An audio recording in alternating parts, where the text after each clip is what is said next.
Please. Sorry, right here in the front. Hi, I'm Christine. Thank you very much for all of them. They were absolutely brilliant, and I loved your thing about position versus, what was the other word? Values. Value. And as a scientist, I don't think we have positions. That wouldn't be how I would ever feel about anything. But what I really wanted to ask was, Richard, if that's all right, if I can address that. I should know this, Richard, but are we obliged to follow OSPAR, or does it not have to be implemented into domestic legislation? Chris probably knows all of the answers to this. I don't. So you have to follow OSPAR, and OSPAR Decision 98.3 is part of the law. The point, I kind of rushed through it a wee bit, but when you take the OSPAR agreement, that's an international agreement that kind of sits at the top, and then below that, Decision 98.3 is a specific decision. It's dealt with differently. If you open up the OSPAR agreement, the full thing, basically everything opens up for discussion by everyone. Yeah, and that's why people don't like, once you've agreed a treaty, because it takes 8 years or 10 years, they don't like to open it up. Decision 98.3 is a decision by the OSPAR committee, which is effectively, and can be decided by the ministers. So once a year, or once every 2 years, the ministers all meet, all the countries' ministers meet, and they discuss what they want what the agenda is. Potentially, that makes it easier than opening a treaty to change. So if you come up with a science-based argument that says Decision 98.3 isn't suitable, doesn't work anymore, was never good, or whatever it is, then you then put that discussion to the committee, the commission, the OSPAR commission, for you to then argue your case. So my point is that if you say that actually what we want to do is all we want to do is apply the OSPAR definition of the precautionary principle, they're not going to say no, that's wrong.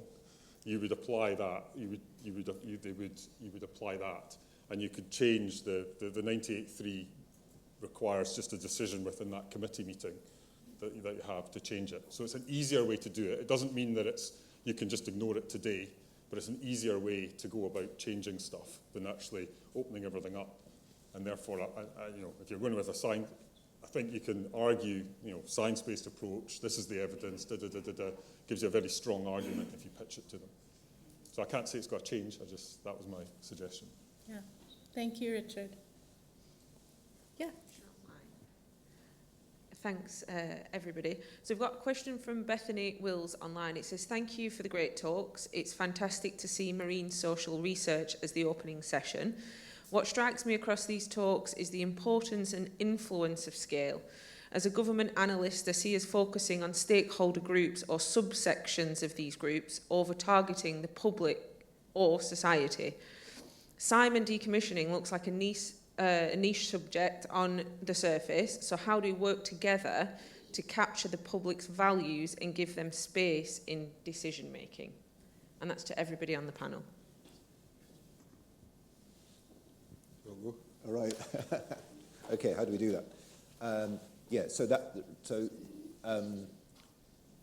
Just to make sure I've understood the question, that it's basically we tend to deal with stakeholders and stakeholder groups rather than the public as a whole. Okay, and I think a part of that is about engaging the public as a whole in the discussion and the debate rather than only, if you like, informing stakeholders. So I think probably across the public as a whole there's relatively little understanding of these topics and so on. So I think part of that is about public engagement and information, but taking on Kate's point about engagement isn't one way. It doesn't mean broadcasting. It means taking on those discussions and prompting a genuine discussion and debate rather than just one-way communications. But I think that would be a part of it.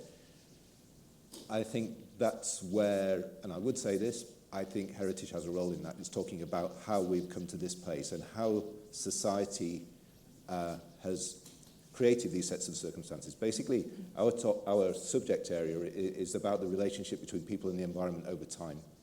And I think heritage has a good way to explore that in a way which is perhaps a little less, a bit safer for people to engage with the 1950s, the 1960s, the 1970s than it is to say, we want to decommission this now, these are the issues. So I think giving that, introducing time into that and introducing change into that are really powerful ways of engaging, building discussion without it being quite as confrontational as it might be if you just say, this is the issue now. But that's enough of me. Yeah, I would agree with that. I think there's a space for forming narratives and providing information, as well as the two-way engagement that's also needed. But from our work, we've seen how important the context is for, like, there can be very specific concerns that people have, or very specific attachments to particular places or particular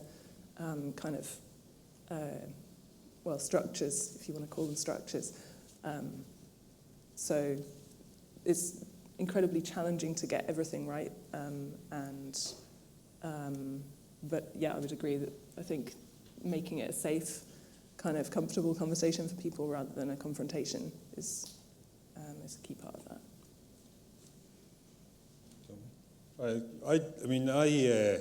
I'd say that the problem is that what happens with all of this material and all that kind of stuff, it's obviously there are science-based ways to go about it, but things like the Brent Spar show the power of, like, the public and politicians, and the people who, or the groups who control that and who will win or lose from it are the oil companies and the government. And if they currently hold because people don't necessarily know that much about it, they hold the power, that they are able to influence and control that argument. And the great risk to both the oil companies and the government is that they lose control of the narrative, and then it becomes very, very expensive. So the Brent Spar showed you that the cost of it doubled. It still wasn't a massive financial cost to Shell in terms of what came out, but their reputational damage exists to this day, like whatever, 30 years later. It still impacts the company. It's far too big a risk for an oil company to take to go and drive this. The government is looking for operators to come up with a suggestion. They're never going to come up with a suggestion like just off their backs, because then they're kind of almost asking to be punched in the face. That's kind of what, and so they're not going to do it. So the government needs to kind of push it, or you find individual independent kind of people to do that. I'm not saying I'm going to do it, but that's kind of my PhD. That's the purpose of it. Yeah. Thank you. Super, super interesting answers, everyone. Yes, how about in the middle right there?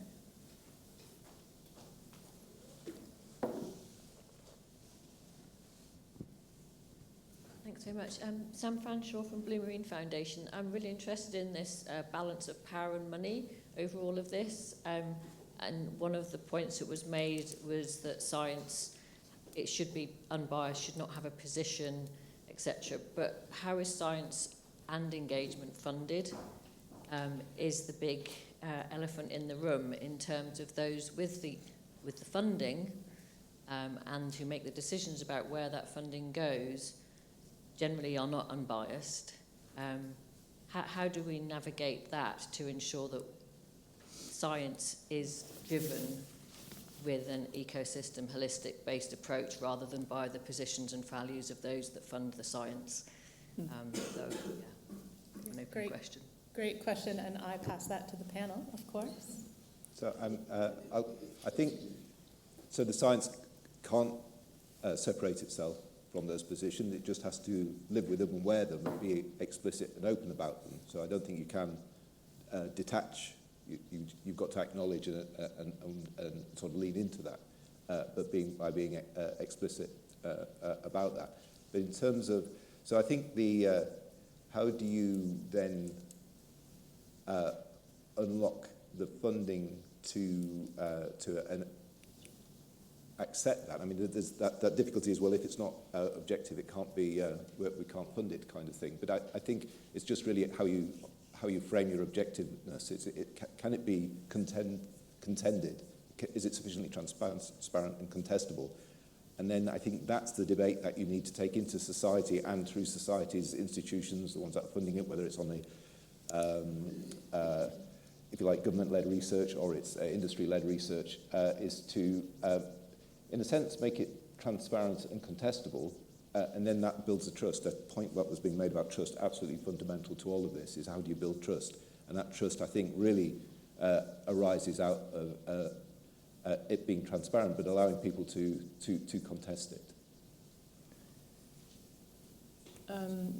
From our point of view, that we were quite conscious of that issue when we started doing this work. So we were very keen for the development of our methodology not to be funded by a developer, and that's why we pursued the innovation voucher through and the academic partnership as well to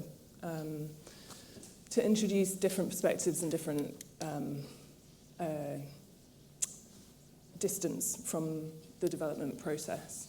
But having said that, I would acknowledge the fact that even trying to do that, there are value systems that come in. So there's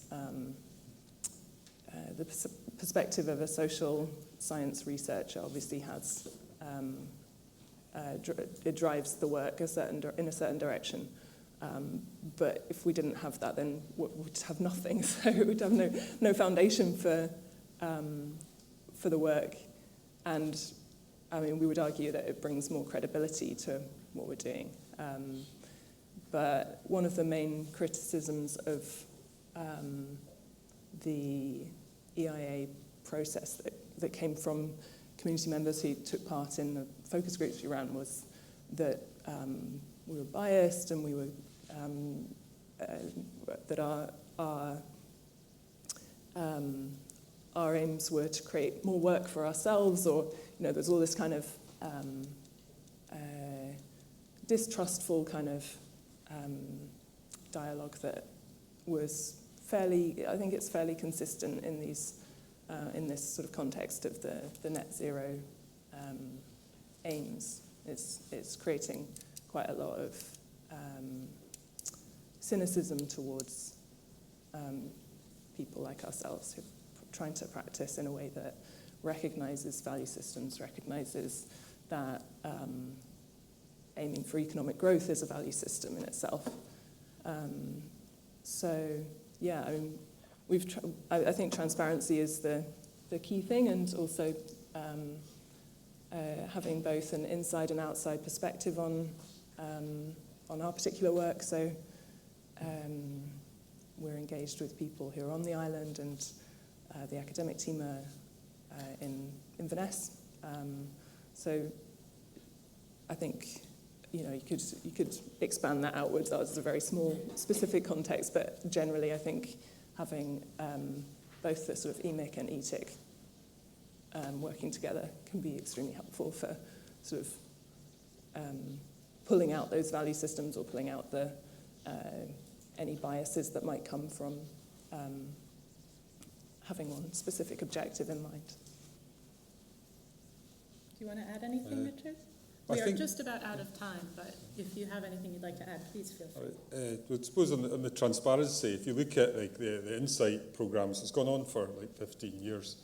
If you look on UKRI's website, where it's funded half by UKRI, and I don't know about the recent one, but certainly the first one was funded half by UKRI and half by oil and gas companies. And if you look on the UKRI website, it's very specific as to why the government are given the money. The £5 million the government's given is because artificial reefs are basically, generally it says they're accepted. It says that oil and gas structures will be good, or they could provide all of that.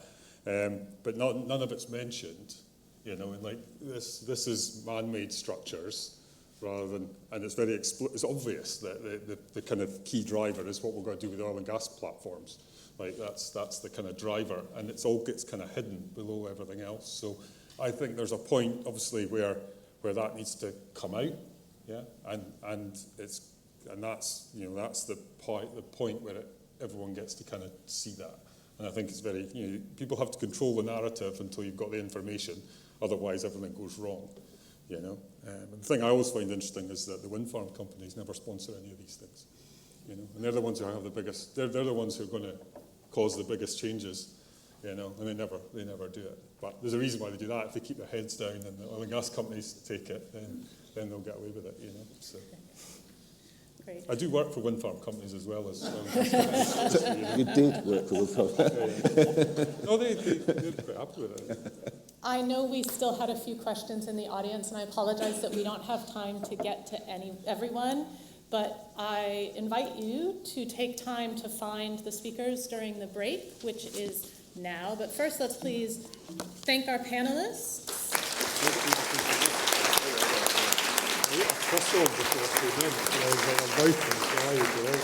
And up the stairs, right up to the right-hand corner of the room from where I'm sitting, you will find coffee and the posters and networking opportunities aplenty. Thanks so much.